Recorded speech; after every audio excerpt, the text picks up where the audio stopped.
before we became so identified with thought, our bodies have feedback mechanisms. They have inbuilt abilities to tell us how we're feeling. You know, when someone says, I can't stomach that person, you heard that expression, I can't stomach that person, or he makes me sick, right? It's interesting because that's directly related to the gut.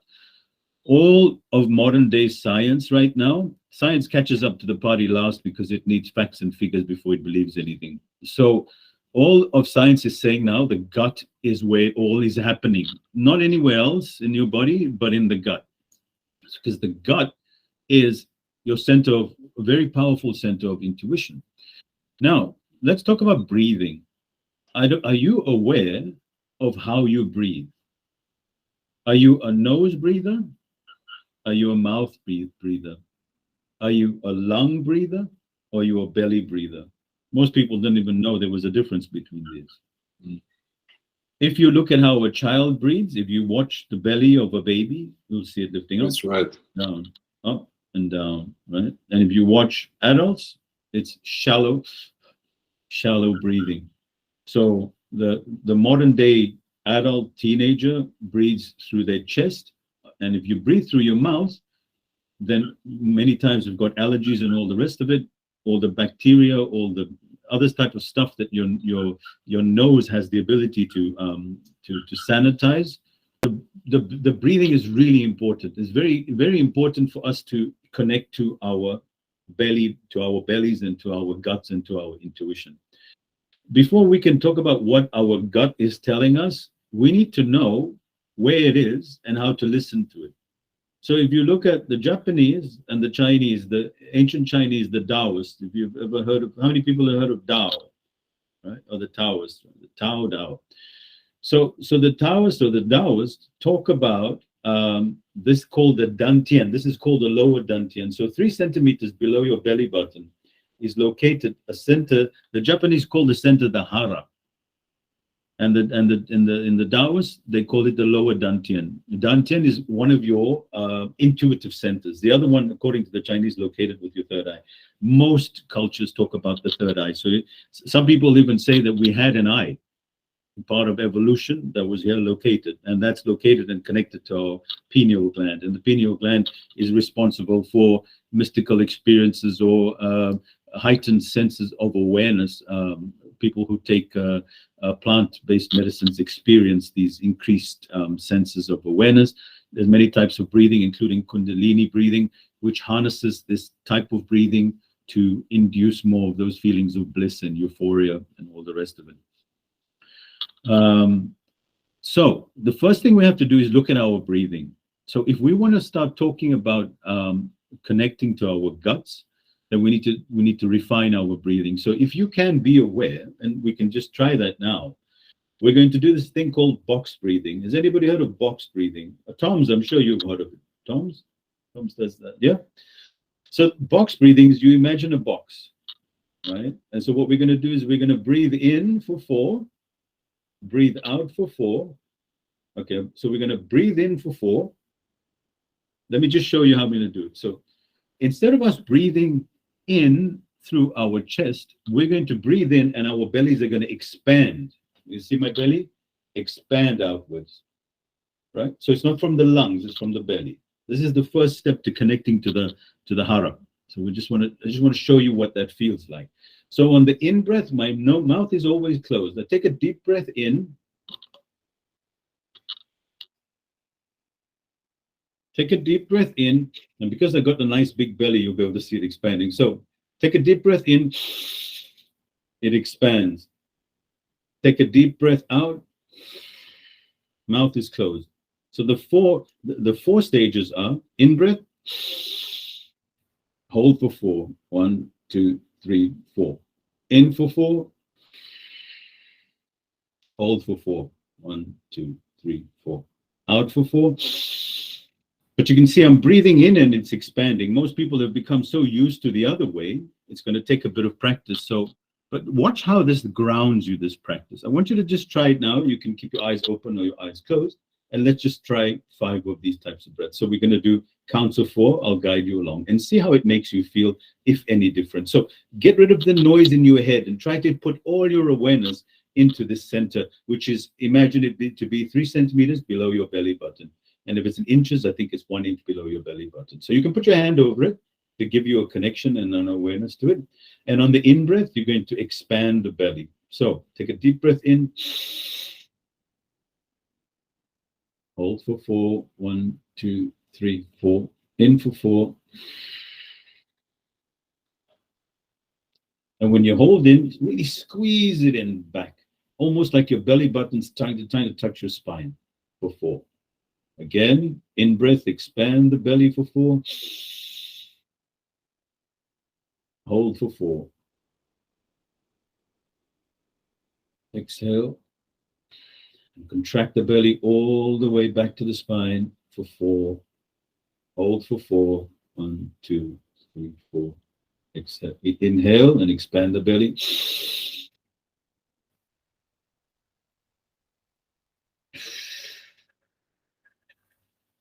Now you go at your own pace.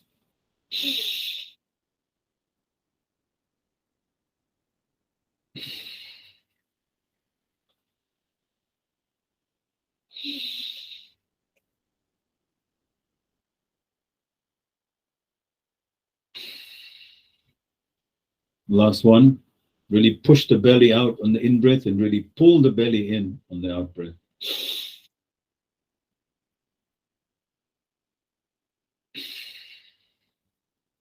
Keeping your eyes closed, bring all your awareness into that region, 3 centimeters below your belly button. Focus all your attention on there. In order to develop your intuition, you have to develop your concentration. See if you can imagine crystals, shining crystals in that region, or an overflowing of water in that region. Use any image that comes to mind to keep your attention in that area.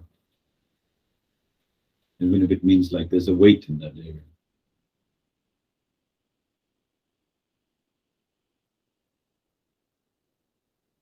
Notice how you feel being connected to your belly. If it's any different for breathing through your chest. And we can carry on.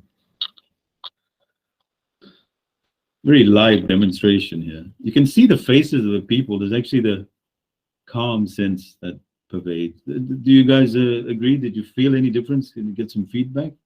Yes, Celine. Beautiful, beautiful, beautiful. I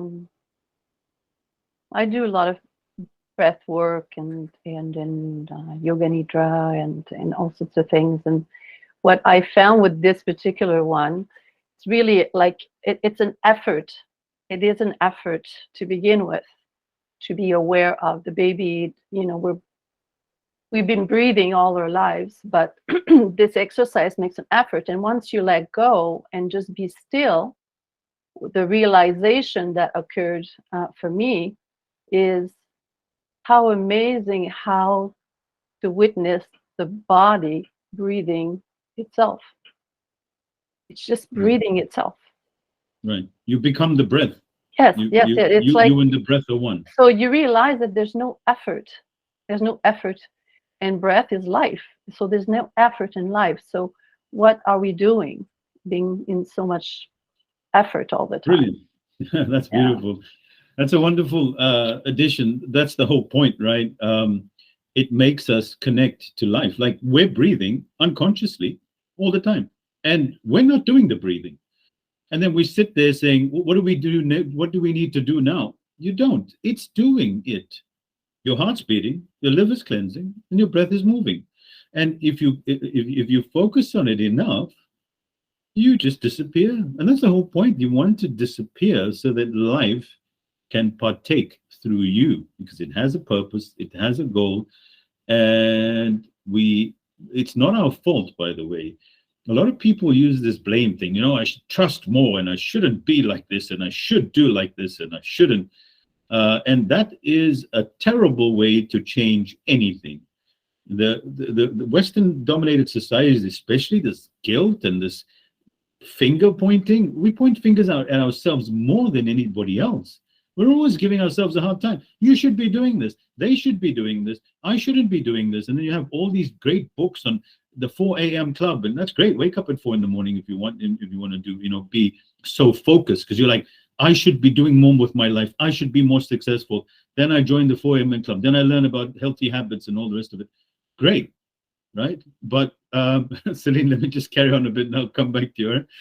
Celine's always got a lot to say, which is wonderful. Go on, just say it now. Celine, oh no, I just want to say something. This is the moment. This is the moment. Yeah, I'm in the moment. So that, but Exactly. pointing the finger, look at it, pointing the finger this way, it's pointing back at you. Right, exactly. Right, Yeah, you knew right. that, right? I just needed to say it. No, thank you. Yeah. That's the other thing, which is what Jung talked about so beautifully, how the world is this mirror, right? And you're like, you're like that. Actually, you're talking about yourself, and that's true so many times. What you see wrong in others is in yourself. So thank you for that feedback, but I want to get a lot more interaction going as we go along. But Celine, you look gorgeous, by the way. I haven't seen you in clear light. Normally, you're always elsewhere. All of you look gorgeous, by the way. All of you look really beautiful. So, guys, the world today is facing a crisis of anxiety, ADHD, hypersensitivity, gluten intolerance, extreme anxiety leading to taking your life. Now, I'm not saying all of it's related to the gut, but most of it is.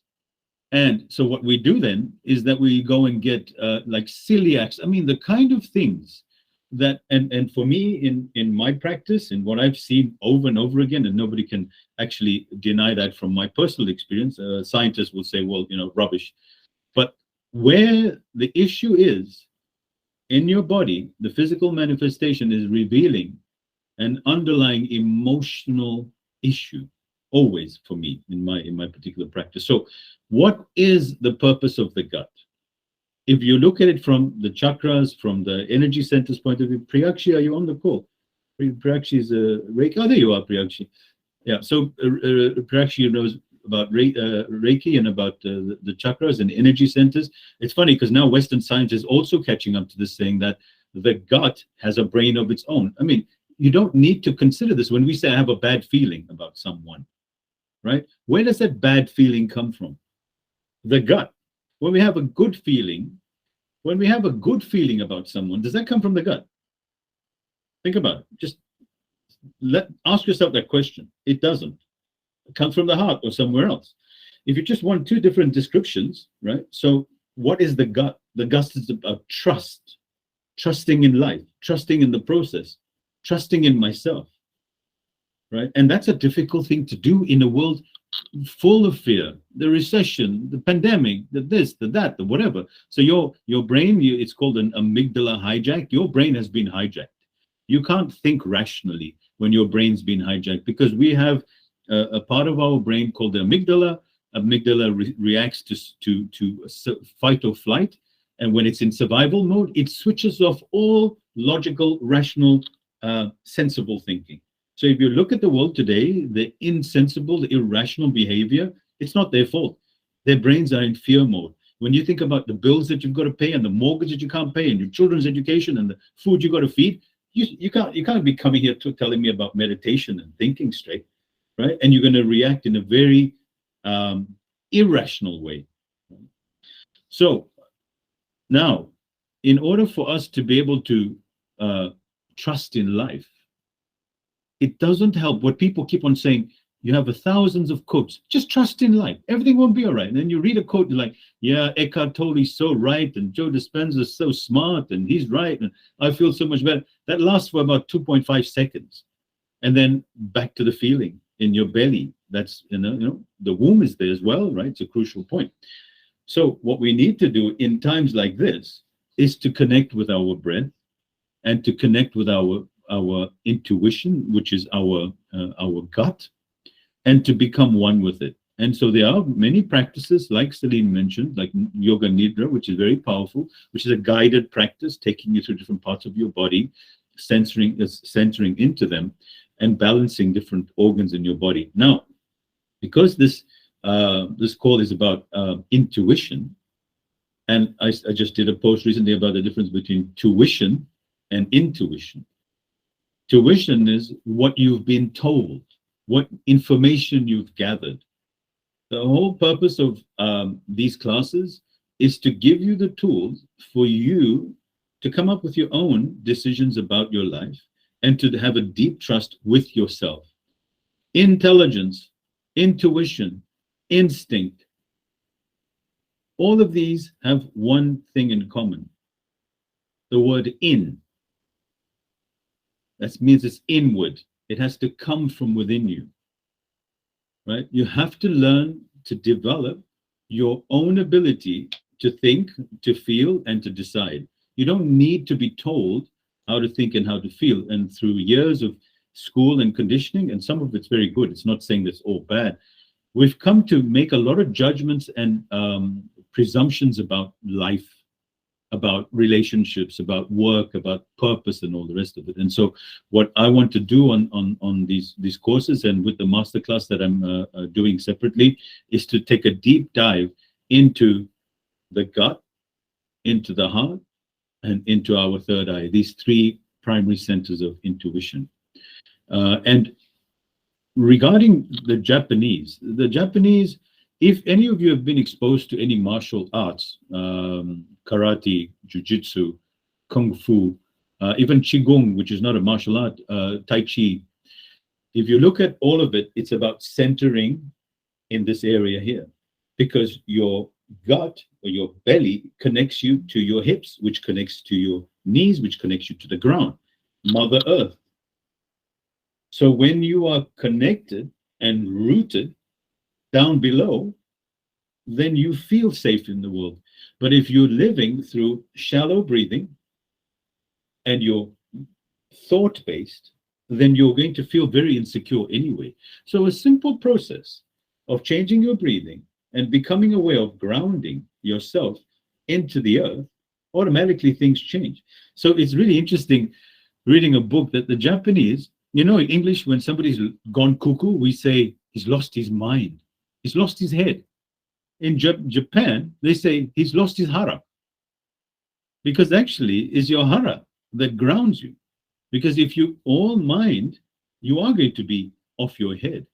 But and also, if you look at Western photography, you always see the politicians standing on one leg or standing on the side or, posing.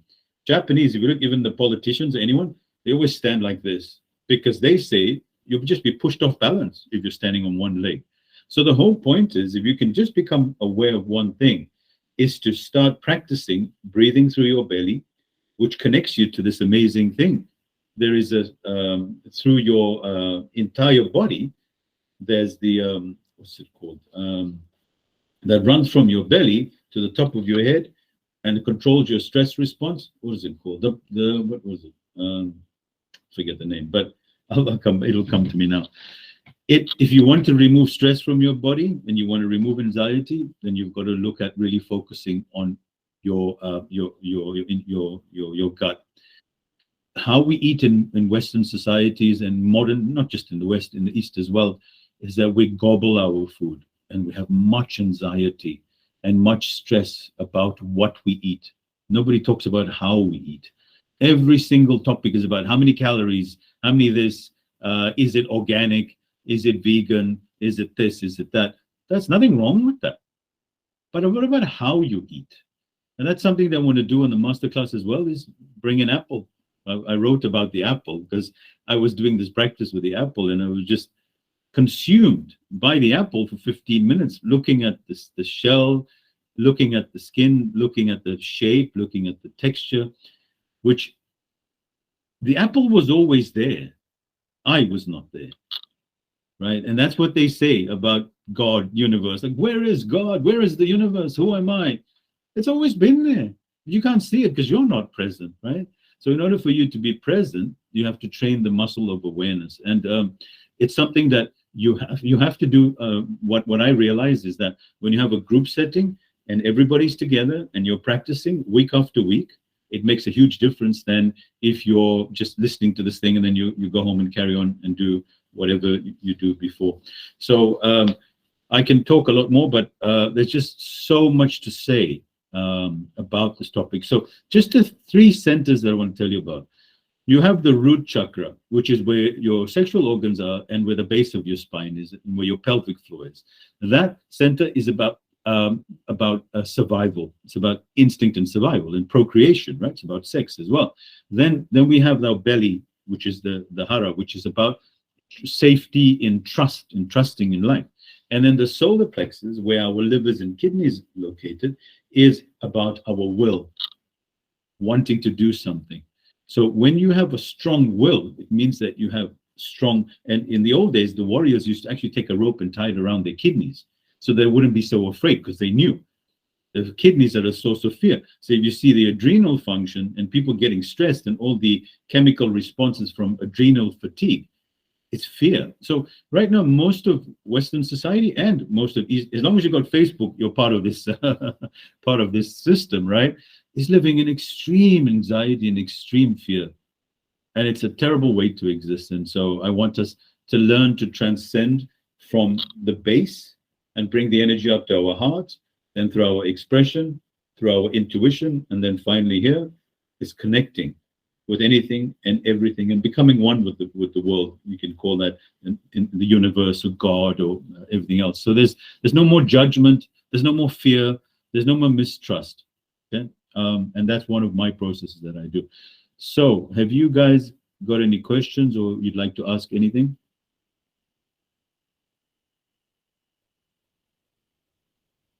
Yes, Ferdinand. I just wanted to add to what you said is we just need to understand better. There is instinct, I call it the prince. The intellect, I call it the king. And the intuition, I call it the emperor. Intuition is also, the word Buddha, it's a substance of spirituality. And Buddha means one who is deep, who has spiritual knowledge or guided by his intuition. So when we talk about instinct, survival mode, intellect is, to care and share, and you can gain more energy if you do that, and you can be into anxiety if you that's only concentrate point on self-gain and so on. That's a So I very just good wanted to add point. that. Thank you. Thank you very much, Ferdinand. That's the thing that I want to add as well. Energy production, ATP production, as they call it in modern day science, actually is found in the gut. So you see these people that have chronic fatigue. Right? It's because their gut, there's so much fear in them and there's so much mistrust in them. And it's not a judgment, like I said. And then when you start becoming so grounded, literally grounded, your energy goes through the roof. I mean, I'm talking about personal experience. I used to spend 4 hours a day, late afternoon till the evenings, lying in bed. Honestly, myself, I couldn't move. I couldn't function because my adrenals I was overreacting. I had a great guide and doctor, and he said, Rashad, you overreact to everything. Everything's an overreaction.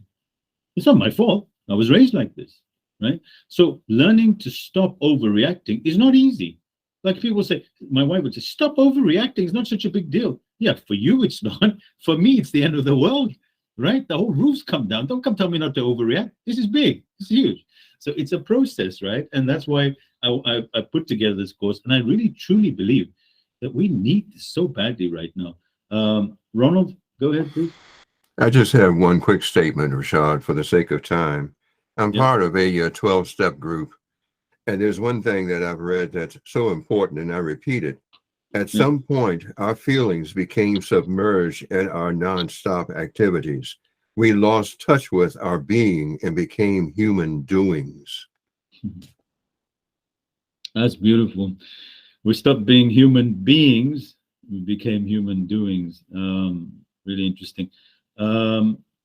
If does anybody have any other questions? Because I think Maria or Miriam, both of my coaches, do you guys want to add anything? Maria, would you like to say something first? Maria is the music specialist. She did a wonderful example. I don't know if any of you tried that exercise that Maria spoke about the last time. Maria, go ahead, please. I have nothing music. Sorry about the voice. I have a cold. Nothing music related. I was just I was just reading a little bit about the gut being a second brain, Right. and apparently there are 10 million neuron endings, and the whole process becomes. We understand the feeling from the gut because it sends information to the brain. So the gut itself cannot make the connections, but it transmits things to the brain, and that relates a bit with what I said a couple of weeks ago about feeling the vibrations. That's why we say listen to our gut, because it has to do with vibrations.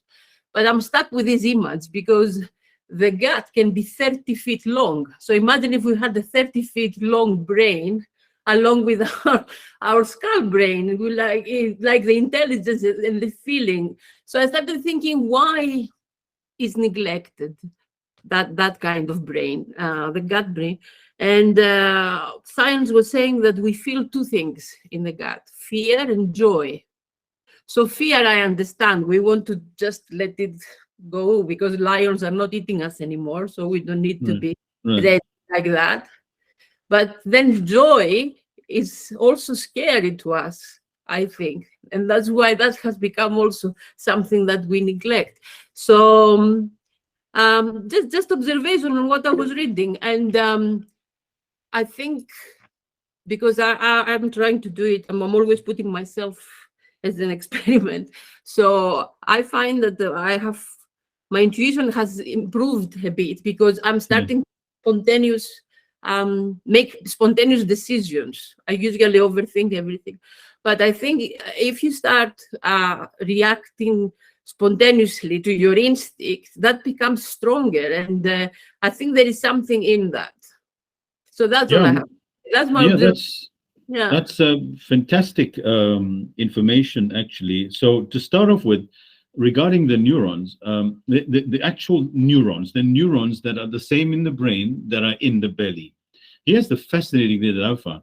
Over 70% of the bacteria in our guts have not been identified by any scientific phenomenon. They call it alien substance. They don't know what it is.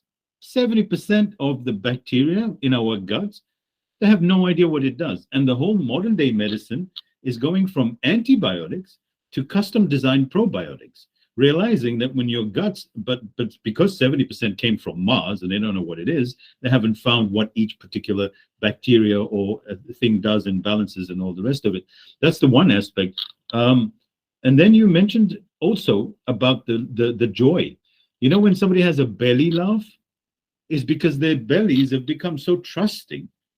Now, the Japanese have something interesting. They said, never trust a man who speaks from his throat. You trust a man who speaks from his belly. You know, in Japanese, when they say, you say, how are you? For the word for yes is hey, right? It's like, hey, it's from the gut. It's because everything is like, if a person is talking from his gut, he's being honest. Why? Because if a person's talking from his throat, he doesn't trust in life. He doesn't trust himself. So he's a short breather, right? You see people who breathe from their bellies. You see it with musicians like trumpet players or things like that. They're like, oh, I don't know. You know, they have this Barry White. I think Ronald Henderson has got a bit of that kind of tone in him as well. So then you have this huge belly laugh, and that's you see children watch children's bellies when they laugh. So every prophet or every holy man or spiritual teacher said, listen, if you ever want to get back to happiness, you got to become like a child, right? So what is it? Jesus even said, you shall not enter the kingdom of heaven except as a child. So but you don't have to become childish. People tend to assume that we need to run around in our underpants and shit everywhere. It's not what it means to be childish. People say, well, I can't be a child, I've got a job to do. No, it means that you take on, think about this, a child is incompetent. He's useless as far as knowing the world, right? He has no education, has no experience. But you ask him, listen, you think you could be an astronaut? Yeah, I can be an astronaut. Mom, I want to be a fireman, right? They're full of dreams. They're full of hopes. And as we get older, we get more experience. We get stronger, more competent, And we're full of all these doubts. Yet we have so much more capacity as human beings, but now we don't have any childish things anymore. And if you listen to the wisdom of children, children have such wisdom about them. They can really surprise you. There's a wonderful story I was reading just quickly, and then Miriam, I'll let you add on. So the father was telling the child the story about their family, and said, son, I fought in the Gulf War, and my grandfather, he fought in the Vietnam War, and his great grandfather, he fought in that war, and we've all fought in all these wars. And the child said, my God, can't you guys just get along with anyone?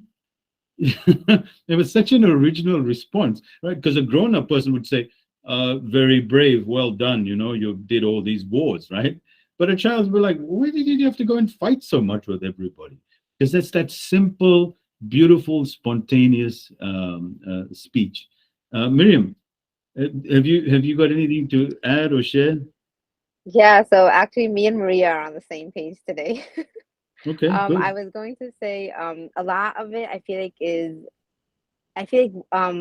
over the last few years I just thought intuition was something I just didn't have.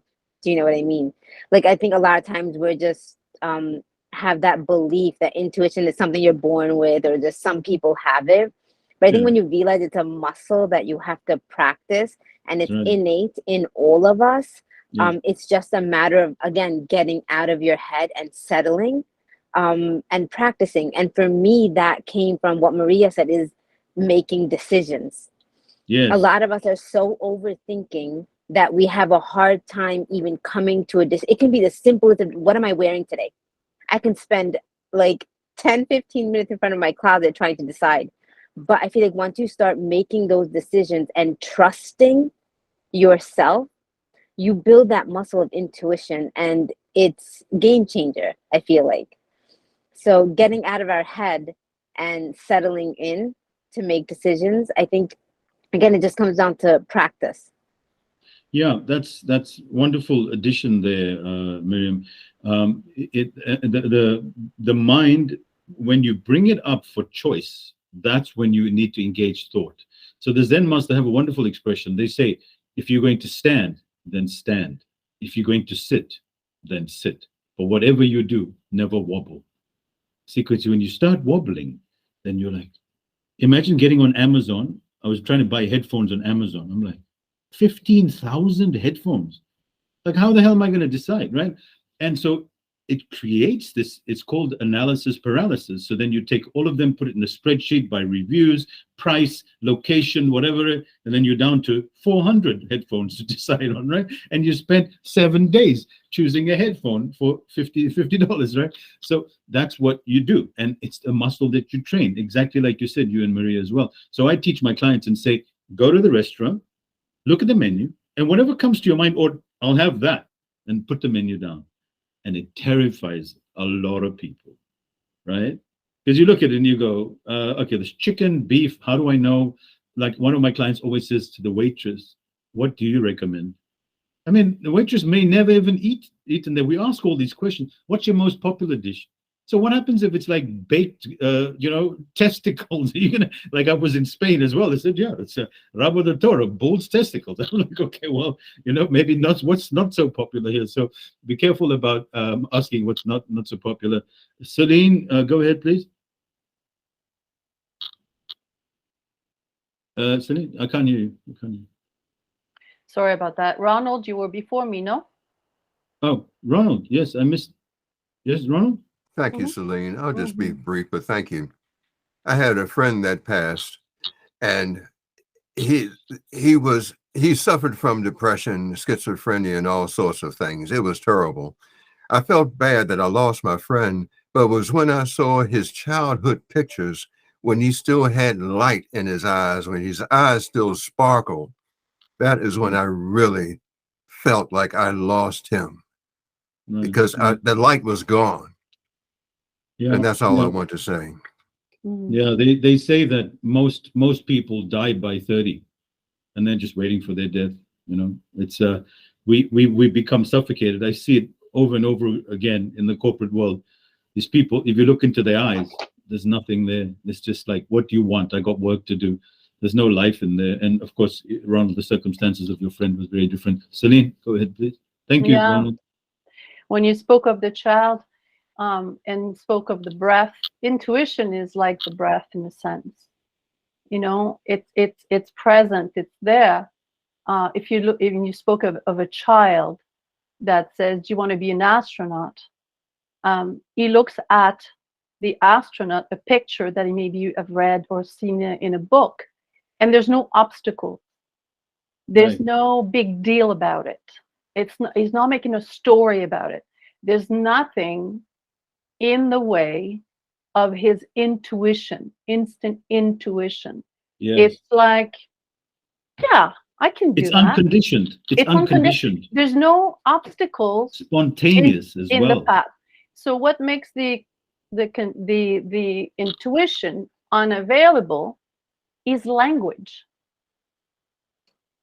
It's like introducing, and we all have different languages, and then we build in our gut. We build, and I wrote to your post, Otto, this morning about the gut and the iridology. We built an infinite, very long, 30 feet, you said, Maria, into the gut, which is, excuse my expression, bullshit. Well, that's where the shit comes out from as well. And what it is, it's past education, like you spoke in your introduction, Rishad. So the child that wants to be an astronaut or a singer or musician, whatever, there's no obstacles. If there was no language introduced to his path, it would still be clear. But then into the gut comes, well, you should do this. What if? And making a big deal about it, and then it's lost in the gut. The gut is accumulation of the past. It's the old stuff. We have the small intestines, and we have the lung, Lungs, and we hold a lot of stuff. And in iridology, I worked a lot with iridologists, and there was a physical iridologist, emotional, and they read the eyes, and they can actually see when there's a malfunctioning and so on. But isn't it interesting? What if for a moment, right here, language didn't exist? It's like, and intuition, getting in touch with an intuition. And how do we know that we are, in our intuition, and that, or we are in our gut with the old stuff? It's like, I woke up the other morning, and that's a few days ago, and I said, I'm going to sell my house. There was no obstacle, and there's no obstacles to it, because it's true for me. And universe is bringing an agent, and everything is happening easily. Mm-hmm. But if I made a big thing about it and said, well, what if it doesn't work? What if I don't get my price? And what if it does? So my point is, what is my point? There's no point. There's just, I remember many years ago, I saw a wonderful psychoanalyst, and he was a Union Buddhist psychoanalyst. I had to make decisions in my life, and I was scared because I was a pleaser. I was a chameleon, and I was married. I had a child, and I wasn't happy in that castle life. And I saw this wonderful psychoanalysts, and in the years, it took too long, but it was great teaching for me. But I asked him, how do I know that I'm making the right decision? So I guess I was asking about intuition unknowingly. I said, how do I know that I make the right decision? And he said, well, maybe because it's yours. And when you spoke about, it's simply yours. And when you spoke about earlier, Rishad, about decision making, I forget. Anyways, so But then I could go on and say, well, where is this still? Is it coming from my mind or my fear still? And it's yours because it's clear, like the path is clear and there's no more doubt or mind worrying about it. There's no questions. So yeah, thank you, Celine. We're going to be covering that more in the masterclass. What I want to do is just show you briefly a little bit about it for anybody that's interested in this 4-week intensive thing. We're going to be, especially people that want to use it for work or for career choices or relationships or anything that they want to pursue further and improve on it. I basically took the best from all the Western teaching and all the Eastern teaching and put it together in a format. I just want to show you a little bit about, can you guys see this on the screen? Can you see this? Yes. Okay. I just want to show you what we're going to be covering in that masterclass, which we're going to be starting in a couple of weeks. I don't know if any of you heard the Silver Method, the breakout principle. We're going to be talking about Kundalini breathing, the Taoist practice taken from the Japanese Zen, and then we're going to talk about different types of focuses and then bring in some of the neuroscience as well. So if you're interested in this, I'll send you the PDF. We're going to be covering some really very vast type of things. I don't know if you heard about holotropic breathing, Tibetan dream yoga, lucid dreaming, the Hermetic principles. It's a very vast topic, and we're going to talk about wonderful, this is stuff that really just fascinates me, sacred geometry, fractal patterns, the consciousness of light, different frequencies. We're going to use our bodies, we use dance, we're going to use morning practices, we're going to do deep breathing, and this amazing Secret of the Golden Flower meditation as well. And we'll talk about all these things like telepathy and being able to observe things that other people can't. And this is all for the purposes of you living a more wholesome life. So if you're interested in that, let me know. We're going to be starting the first one in when are we going to start the first one? Yeah, in about 10 or 15 days time. Guys, there's some amazing people in here. I just want, if you guys want to do some concluding remarks, and then I want to finish us off with a last gut breathing session so that you can remember it. And I would suggest that you do this daily, especially when your mind's rattling off. You can tune in. There's a very interesting story about Buddha, which I'll share with you at another time, about the importance of breath as well. So if anybody wants to leave, they can as well, because I know we're on the hour mark. So if anybody wants to rush off, they can. Otherwise, we will do a little breathing and finish off in a couple of minutes. So, Dino, anything you'd like to say or add, my friend? No, nothing to add or say. Just interesting conversation. Okay, thank you for joining us from Italy. Thank you. Otto, you're welcome. Otto, do you have anything that you want to add or say? Because you know we had this conversation in the week about how a lot of things are going on in this world right now, and people are losing their shit, literally. I mean, it's bad out there. I don't know. I mean, maybe because I'm so engaged as a coach with so many people, and people that seem to be coping okay, they're not doing well at all, and it's concerning. I even find myself a little more, they're talking about the planets and all the rest of it, which I do believe has a considerable impact on it. But that's what I was speaking to Otto about, and I said, we need to get people out of their heads. We need to get them stop believing so much in and being so attached to thoughts and conditioned mind. Otto? Yeah, cut out the noise. There's so much noise around us that nurtures our fears, actually.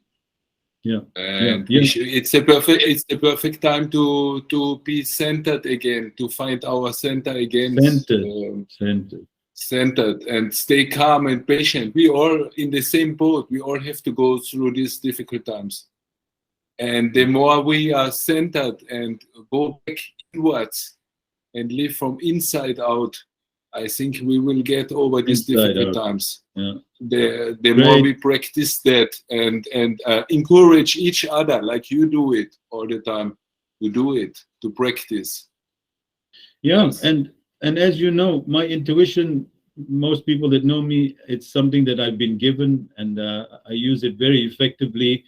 I get, because my mind is still, a lot of the times I'll pick up the phone and I'll call this person or do this thing, and it's I've been listening to it for a long time right now, and it is one of my most useful tools in coaching and in life. So, you know, people bring me into a meeting and they say, what are they saying? And they're just talking and they're talking, and I'm not listening to any of the words. And after that, I'll say, don't do business with this guy. Then people say, well, how? I said, well, you're not seeing behind the words. Let me show you. Watch the body language. What are they saying? Look where he's looking. What are they doing? And because you're so observant, or sometimes you sit there and then you get these feelings, and the more you listen to them, the more they tell you. But the problem is most people don't know how to get rid of the fluff. Because if you ask the intuition, a lot of it is fluff. It's conditioned fluff. Fluff meaning stuff that you don't need, that is actually fear-based and condition-based. So in order for you to develop your intuition, you have to become no mind, not full of mind. Is what Celine was talking about. Imagine there were no words. In fact, Celine, on the point of the no words, all ancient languages were based on images. If you look at your dreams, there are no words in dreams. You don't use words in dreams. You use images. And there's feelings. So later on, words were created and letters were created, very useful. But our primary sense is visual, and our noses. My God, I've been exploring the nose and smell. You know, from your nose, you can make joy come out of you like you can't believe. So I've been trying this practice. Try it now. Take a deep breath in and feel the joy in the air and inhale that joy. The prana, the life force, just, and it nourishes your whole being. I was walking around giggling in the supermarket because I was doing this for a while, and I was like, it's happening, right? Because you got to practice it, right? I was walking around the other day and people were like, are you all right? And I'm just like, I wasn't like laughing hysterically, but I was just smelling each person, each food, even the laundry powder got me high, right? Everything was just, all of it, right? There was no, because what we do, again, just as we do with thoughts, conditioned. We're like, I don't like the smell of that. I don't do that, you see. Allow it all, right? The odors of people, the odors of everything. Let it come. It's actually not that nasty. Thank you for that. Ronald, I know you have your hand up, Ferdinand. Ronald, that story you need to just share with us, please. The one before the call. Please do share that. Okay, I'll be very brief, and thank you, Rashad. I was downtown working on a machine very, very intensely, and all of a sudden it just occurred to me to leave, pack up my tools, and just leave. Where am I going? I had no idea. I wasn't going for lunch or anything. I just left the building. I stood in front of the building. Which direction do I go in? Do I go to the right? Do I go to the left? Do I cross the street? I crossed the street. Do I go to the right? I went to the right. I saw two gentlemen walking. They were talking. They were engaged in conversation, guys in suits. I followed those fellows up towards the intersection. I stared at one of the guy's arms. As we got to the intersection, I felt my arm just go out and grab this guy back from the curb. It happened instantaneously. A car zipped past us. He was making a right on red, and he didn't stop. And then the fellow looked up at me in his eyes, and he said, I guess you saved my life. He said that, I guess you saved my life. I looked at him. I don't think I ever said a word to him. I walked back to my office at that account, and I said, what the hell was that all about? Yeah. I had no idea, but it was just, we've talked about this. I was not in that environment back at that time to have a discussion. It just happened without an agenda, without an intent or purpose. It just happened.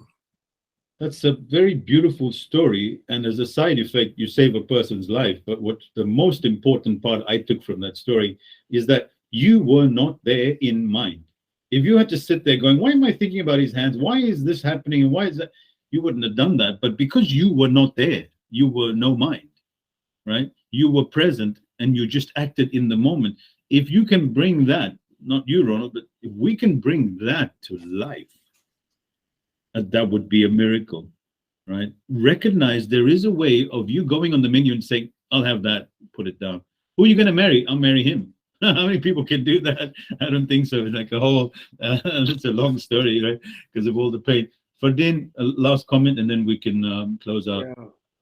Thanks. I'm going to add just something for what Otto said, remove the noise. One of my favorite singers, George Brassens, in around 1940s, then there was war in Paris. They told him, how did you manage to become a singer during World War II when you were bombarded day and night in Paris? He said, simple. I put my bubble around me. I was composing my songs. The war was happening. I was not concerned. And that's how I became a singer. So he was a fruit outside. And he had 30 years no salary. He used to live with 2 couples in Paris. So you see, that's an example of just keep away from the noise and the mess. And things could be helpful once it's over. Thanks. Wonderful. Thank you again, Fardin, for your wisdom.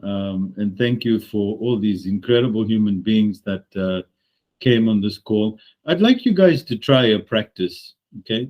It sounds a little crazy, but when you wake up tomorrow morning, you wake up forcing yourself to say, I just feel so joyful about life, right? You all seen acting on TV. Just try this, just for 7 days. Wake up in the morning and say, I just feel so joyful about life. And say, I can't wait to see what miracles and magic await me today. I can't wait to see what miracles and magic await me today. Just try that for 7 days and see what happens. You know, people say, how do I know that if I trust in life in this moment, that the next moment is also going to be okay? You see, if this moment is golden, then it makes sense from the natural consequence of life that from golden moment, it will bring in another golden moment and another golden moment. And if you're just looking for golden moments, you're going to find so many down the road. And because your brain is conditioned, 80% of it is to see what's wrong with the world, you're going to bring in more of what's wrong with the world. It's a simple process of bringing in awareness, looking out there for the miracles of magic that await you, and just watch what happens. I mean, I've tried it. We've done the 21-day challenge. Many of you have. And people, it's weird. You go looking and you're like, could this be it? Could this be it? So you'll hear someone talking and say, hi, could you help me? And in your mind's going, could this be it? And you'll be like, because that's the child, you see. It has this expectation of excitement for the life. We have disappointment and pain and regret. So try that and see how that goes.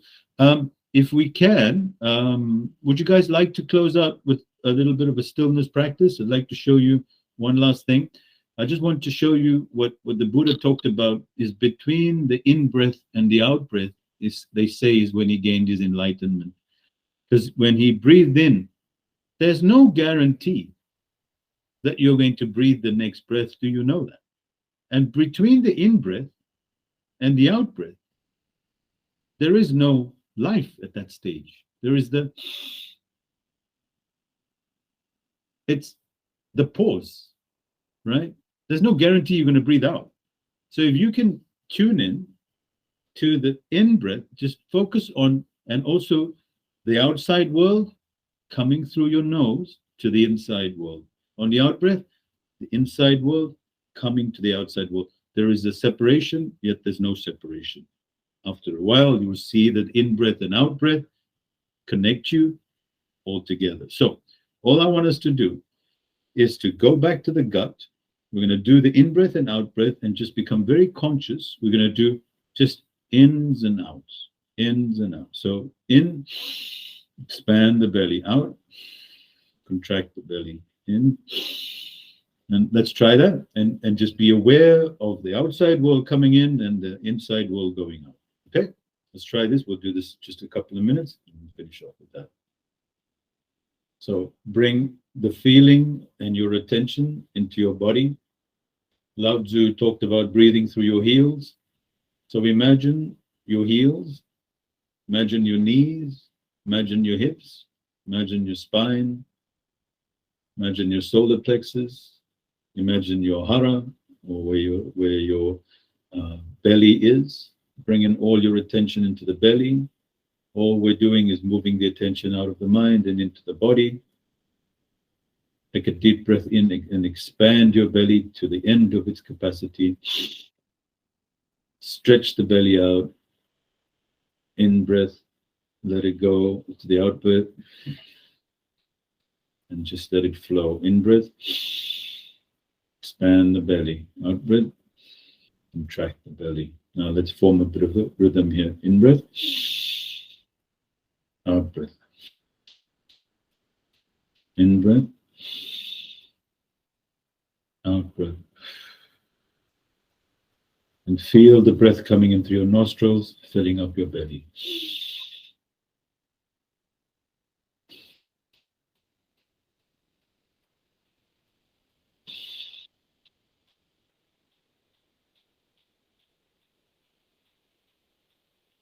In breath, out breath. In breath, out breath. In breath, out breath. Now settle into your belly. Tune into the feelings in your belly. Bring all your awareness into the center. Feel how your belly connects you to your hips, to your knees, to your feet, and grounds you to Mother Earth. Wherever you go, Mother Earth takes a step with you. It is the ground that you walk upon, and you're safe. And feel how this area grounds you. And feel what it feels like to feel grounded. And let your breath just flow. Feel the calmness of allowing life to be. And notice you don't have to do anything. It's all being done for you. You're just noticing it. Let the breath go. Let the body go. Let the mind go. Let the thoughts go. Let the ego go.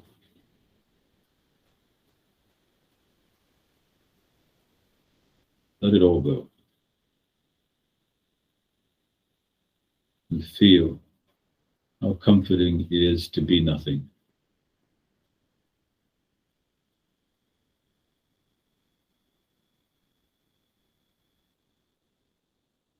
See if you can maintain this state for 30 seconds.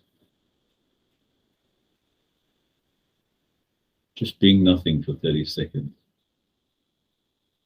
It's not even a thought.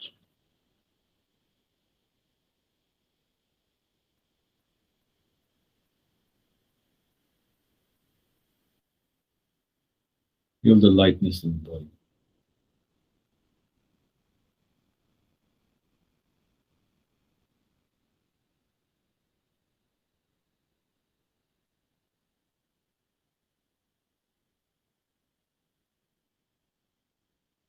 Let the breath breathe. The body do its thing, just watch.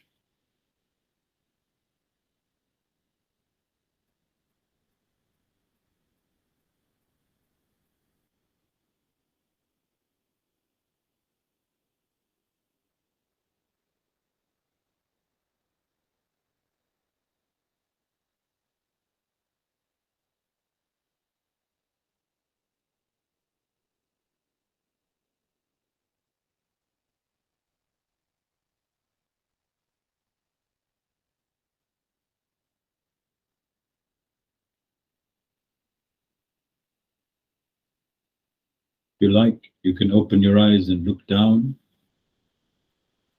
What this does is bring your awareness of not doing anything and being light to your everyday surroundings. This is the practice of Zen. Being the watcher in the waking state. Observing the miracle of life. The miracle of you.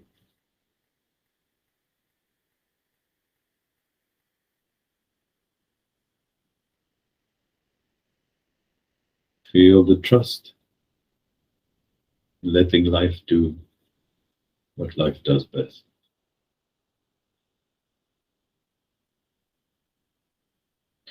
And you can take your hands, wipe them over your face.